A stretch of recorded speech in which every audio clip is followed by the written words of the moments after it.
The 7 stages of grief during coronavirus. Acceptance.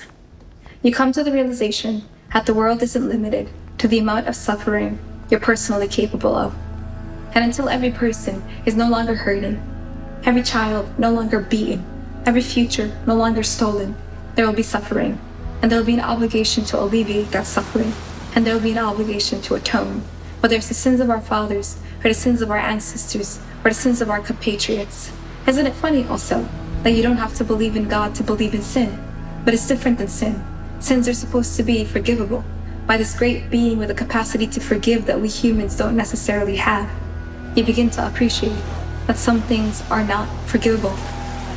That once you've woken up to the understanding that vulnerable people literally die for their lives, there is no alternative but to decide to care.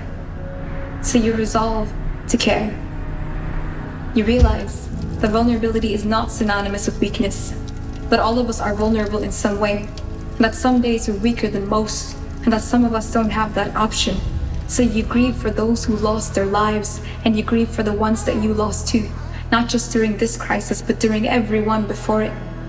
It takes a toll on you. So you lean into it more and watch the beautiful cracks of your ruins spread like a mosaic. Your belief in humanity is the mortar. The things you tell yourself to sleep better are the tile. You then run out of tile, so you tell yourself that it's someone else's job, just not your job. And not anyone you knows, not anyone in your immediate circles, not anyone tangentially related either in case the fallout spills on your day. You realize that forgiveness is not a requirement for atonement, and you feel a bit at ease until someone says again it's someone else's job to apologize for everything awful in this world. And it's the people most capable of forgiveness that are the only ones made to atone. So you lean on their forgiveness, both for the things we've caused and the things we haven't. You then run out of tile. You realize how mortal you are. And it's not in the same way as when you fall and bust your knee as a kid and bleed for the first time, you realize how mortal you are.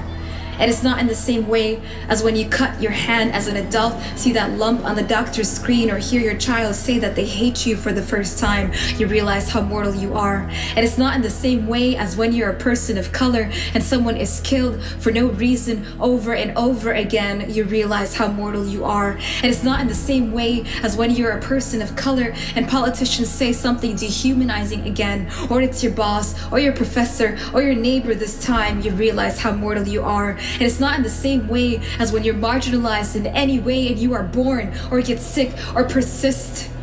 You realize how mortal you are. It's in a different way, a way where the burden is shared by everyone, and by some much more than others, and by each of us much more than our past selves. And there isn't a lesson in kindergarten for what to do when things break, except to apologize. And that's no use right now because you're not sure who to apologize to, whether it's your body or it's other people, or it's the healthcare workers like your own mother, or it's the postal workers, or it's the checkout people, or it's the gig driver that takes you to the hospital when you start exhibiting an arrhythmia, or it's your father as he consoles you, or it's the pieces of fabric that you twist and wring and tear when you're worried until only it's a ghost of a fabric, or it's your country until only it's a ghost of a social fabric. So you lie in bed instead and realize how mortal you are. And this poem is also about blackness. So you dig deep into the reserves of tile, commissioning old pieces of glass, bone, conviction, or something more durable, and you dig and weld and build and weld and dig and weld until there's nothing left. Some things that haven't been stopped by COVID-19. Wars, domestic violence, famine, pestilence, displacement, our will to live.